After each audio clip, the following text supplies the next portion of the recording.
பன்ருட்டியில் தனியார் திருமண மண்டபத்தில் பன்ருட்டி சட்டமன்ற தொகுதி கடலூர் கிழக்கு மாவட்ட தமிழக வெற்றிக் கழகம் சார்பில் பன்ருட்டியில் செயல் வீரர்கள் மற்றும் ஆலோசனை கூட்டம் நடைபெற்றது. கிழக்கு மாவட்ட செயலாளர் ராஜ்குமார் தலைமையிலும் மாவட்ட கழக இளைஞணி அமைப்பாளர் மதன் ஆகியோர் முன்னிலையில் மாவட்ட கழக செயலாளர் பேசுகையில், வரும் 40 நாட்களில் மிகவும் விழிப்புடன் இருக்க வேண்டும்.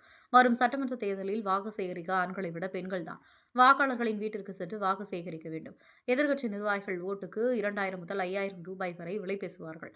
அதை பார்த்து மயங்கி விடாதீர்கள். எனவே வரும் சட்டமன்ற தேர்தலில் தமிழக வெற்றிக் கழகம் தலைவர் யாரை வேட்பாளர் என்று அறிவிக்கிறாரோ அவர்களை மிகப்பெரிய வாக்கு வித்தியாசத்தில் வெற்றி பெற செய்ய வேண்டும் என்று மாவட்ட கழக செயலாளர் ராஜ்குமார் ஆலோசனை வழங்கினார்.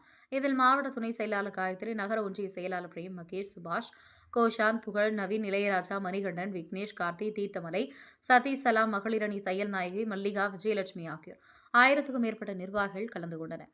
பன்ருட்டி செய்திகளுக்காக ஜெயசுதாஸ்.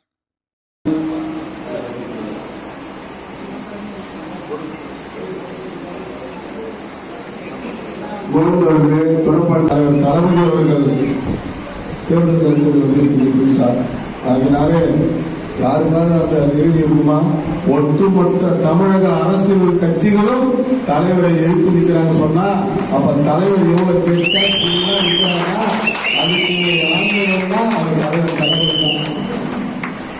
எல்லாம் பேசலாம். செடிக்கட்டு பண்ணலாம், எப்படியாவது காலம் முடிக்கணும், எப்படியாவது இவருக்கு சாய்க்கணும், எப்படியாவது இந்த அரசியல் விட்டு அப்புறப்படுத்தணும் அப்படின்னு.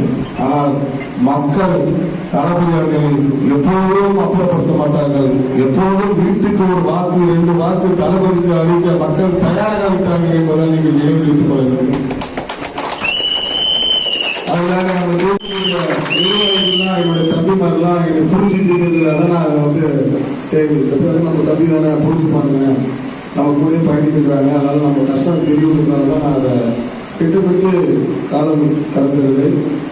அதனால தான் நாங்கள் திருமணம் இதுக்கப்புறம் இந்த கடலூரில் ஒரு திருமண வரவேற்பு நிகழ்ச்சி போயாகணும்.